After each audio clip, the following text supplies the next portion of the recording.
I've been seeing a discussion for a while now about the notion that there is too much music, but it's really ramped up over the past year, especially because there's been a lot of interesting and important releases, and some folks have gotten overwhelmed, at least so they say. You've probably seen the article that says there are more albums releasing this day than all of 1989. So here's a little guide to help you sift through the piles of releases, I guess. 1.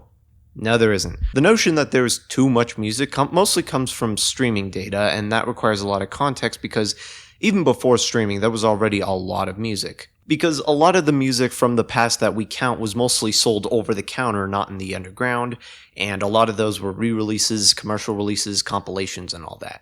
Keep in mind that if we ignore the past 10,000 years or so of written human history, and we mostly start with recorded history of music from about the late 19th century, we still have a lot of that music that was once exclusively obscure and analog now being put on services.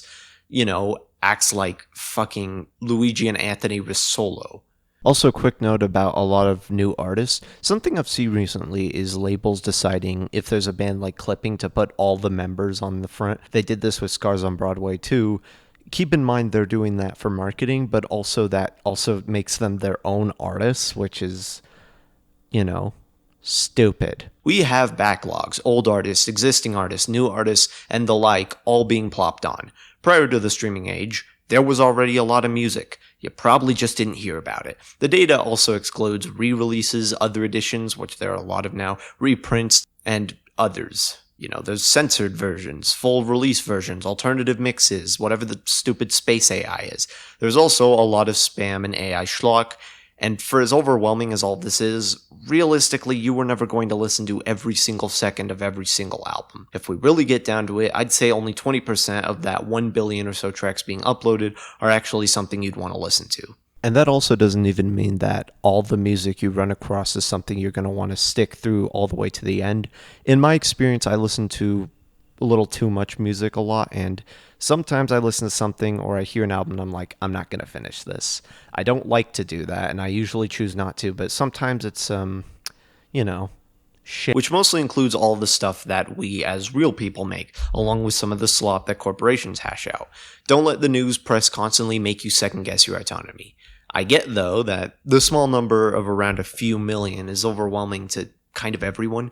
Never mind that, again, this all comes from all across the world, from a bunch of people, which there are now 8 billion people, and that, again, a lot of artists and releases have a bunch of asterisks next to them, and also the fact that a lot more people are making music with access, but not all those people are necessarily releasing stuff that's like more than a minute. It can be overwhelming to know where to start, so 2. Find a taste to start with. By taste, of course, I mean any given niche. This can be as wide and open-armed as possible. There are a ton of angles, niches, and perspectives to begin with.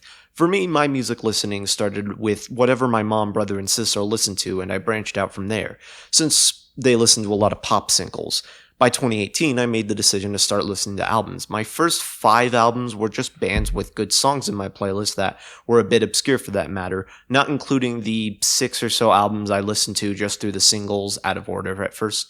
Start with the foam at the top and swim your way down. For example, if you want to start with progressive rock, you can start with bands like Pink Floyd and Tool. From there, you can move on to similar bands. If you have trouble with the step, use recommendations in search engines, which I'll get into. Use creators who relish and focus on those subjects, even try to just find it on your own. You can go down to more specific bands like Porcupine Tree or Prism. Move on to more obscure acts like Proto-Martyr, Lucid Planet, Solosis, or even Poppy. How you choose to branch depends on which aspects you want to focus on. Feel free to take your time too. 3. Experiment. As people, we weren't really designed to spend our lives trapped in cubicles surrounded by rules. Shocking, I know. It's a good idea to occasionally refresh your palette, both to give you a break from the monotony of one area, but also to appreciate what musicians succeed at. For example, I used to only listen to pop and country until my brother got me into metal and hip-hop, which moved on mostly to punk and noise and ambient, and that moved to art pop, and, well, nowadays I don't really know, it's kind of all over the place. I think right now is electric. When I got tired of all of that, I moved on to more things. Recently, I've been trying a lot of foreign rock and roll music, recently Serbian punk rock, post-rock, I don't fucking know. And this is only under the rock umbrella. There are tons of genres all across the world to explore and try, because you'll be surprised that even the most out there music still holds most of the same principles as the most accessible stuff. If you listen only to pop, it doesn't hurt to try the weird art pop of the underground. If you only listen to contemporary classical, is acoustic or folk music that out of line? Sometimes it's also fun to go from listening to accessible music like Imagine Dragons and Red Vox and jumping straight into weird shit like Ground Zero or Current 93. It might give you an appreciation for artists you may not understand that are closer than the furthest you can go. 4. Algorithm surfing. Despite the weird treatment that the algorithm is some mysterious concept and it's code. Code designed to keep you on the platform with trillions of data points to help it accomplish that. By figuring out small details like what you watch and skip versus how long you scroll, keep in mind that people will write out trends and avoid any kind of point, but it's almost impossible to avoid, merely because with how much shit is on any platform, it's impossible to curate it without an algorithm at this rate. Algorithm surfing is a tactic I use to curate a mixture of music similar to what I listen to and music far from that. If you listen to something somewhat popular, you're going to get similar recommendations based on what other people who listen to that are also listening to. Which means you can go from acts like Death Grips, Clipping, and JPEG Mafia to start, and over time you'll also branch out to acts like Injury Reserve, Tizo Touchdown, Danny Brown, and Vince Staples. All popular, yes, until you get those little breadcrumbs from those individual points. Earth Gang, Head Planet Earth, They Hate Change, and Space Africa are all acts I found from a mixture of playing into recommendations and some cases of searching up stuff myself. In fact, if you listen to hip-hop or punk and you find features, see what the features sound out. That's how I found out More Mother and More Mother Rules. Sometimes you just have to either find stuff out yourself or out of curiosity. To tell you the truth, I don't know where I found Ground Zero from. You'll just have to take my word on it. It doesn't hurt either to get recommendations from creators too. Interestingly, I don't really watch the Needle Drops reviews anymore, but I do use those videos as ways to get to new music because he reviews a lick of everything. I get a lot of recommendations from A Bucket of Jake, and I've gotten similar results from creators like Gonalog, Crustbag, Tasso Forgeau, Colders, as well as other defunct creators like Nate the Mate. Keep in mind, most of the time those creators will cover popular and accessible stuff because it gets views. Also keep in mind that this applies to the most obscure and most popular. Bands like Snooper, Nothing But Thieves, Blue October, the Oh Hellos are all popular and accessible, but not discussed because they're very muted. They're popular by word of mouth. Also try music you don't like, even if you know, because you might be surprised by what it teaches you, what it shows you about what you like, or maybe you'll come out liking something more in a way you didn't think. Maybe you'll even like one of their albums. Don't take failure to find anything you like as a testament to your taste or the world at large. Even if you only like 1% of the stuff you listen to, that doesn't mean the 99% it takes to get you there should be disregarded as a waste. Remember, even the worst music has a decent chance somebody put a lot of work into it. Every artist has their own little story to it, and for as vapid or complicated as that story can be, you also have your own story. 5. Don't overwhelm yourself.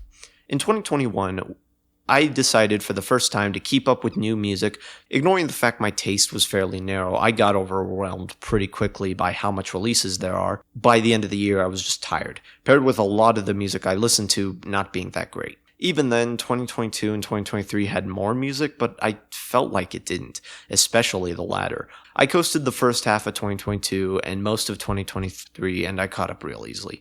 Only this year have I had trouble catching up since I had to take a break for different reasons. Even through all of that, there's nothing wrong with stepping back and reassessing. If you only want to listen to something that sits in your comfort zone, either out of relaxing or because of real life stuff, no shame.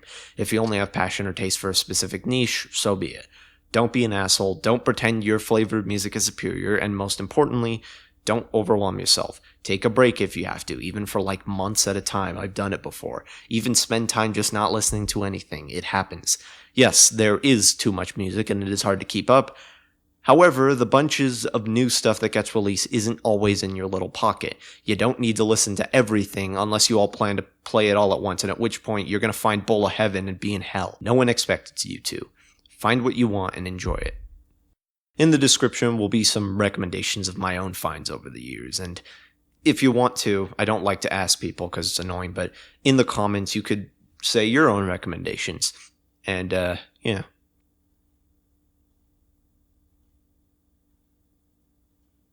You know what the best music is? Silence.